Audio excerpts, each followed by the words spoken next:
Bonjour à vous, je viens à vous aujourd'hui pour vous partager une consultation que j'ai eue hier en Annales Akashiques dans le cadre d'une lecture d'âme euh, pour une dame qui me contactait parce elle n'arrive pas à parler en public et quand elle a des choses importantes à dire, elle n'arrive pas à s'exprimer. C'est très compliqué pour elle, elle me dit que elle fait des crises de tachycardie, pourtant son cœur va bien.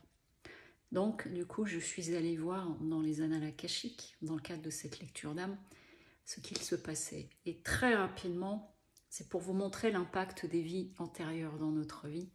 Très rapidement, en fait, on m'a montré la période de l'Inquisition et où on me montre une scène, on est sur la place publique, il y a des femmes qui sont sur le bûcher, attachées, pas forcément qu'elles vont être brûlées, mais elles vont être torturées, lapidées, recevoir des pierres, insultées, etc.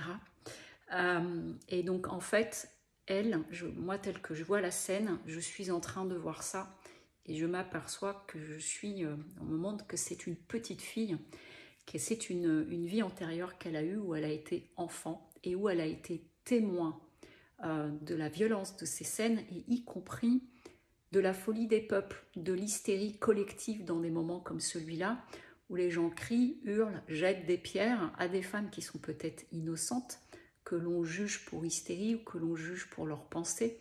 Il n'y a pas que des femmes d'ailleurs, il y a eu aussi des hommes, mais là en l'occurrence, ce sont des femmes. Et elle, c'est une petite fille qui a dans les 3 ans. Elle est cachée dans les jupons de sa mère. Et non seulement elle découvre cela avec une très grande violence, mais en plus, sa mère elle-même est prise dans cette hystérie collective. On me montre et on me dit que c'est une femme qui réfléchit peu, qui n'a pas trop de réflexion. Et de ce fait-là, elle n'a pas le recul déjà sur le fait que son enfant est en train de voir quelque chose d'abominable. Et ensuite, elle-même, elle réagit de façon très violente à tout cela. Et cet enfant qu'elle est, dans cette vie-là, fait le choix ce jour-là de ne plus parler.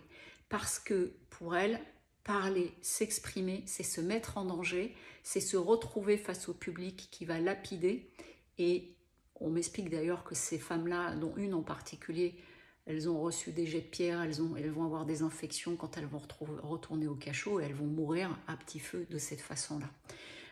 Mais elle, en tant qu'enfant, elle fait le choix à ce moment-là de partir dans le mutisme. Elle ne parlera plus alors que tout va bien en réalité. Elle fait le choix de ne plus parler et même elle rentrera dans les ordres pour quelque part se protéger du monde extérieur qui est tellement violent, tellement dans le jugement. Et donc du coup, elle fait ce choix-là.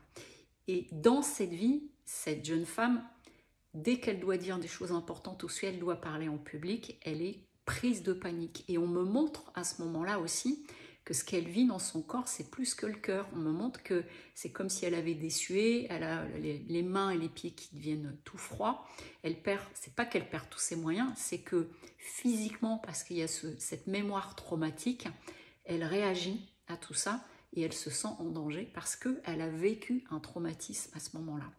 Et voilà de quelle façon une vie antérieure peut venir impacter notre vie ici et aujourd'hui par des effets de mémoire, puisque la notion d'être en public va raviver cette mémoire de ce qu'elle a pu voir quand elle était enfant.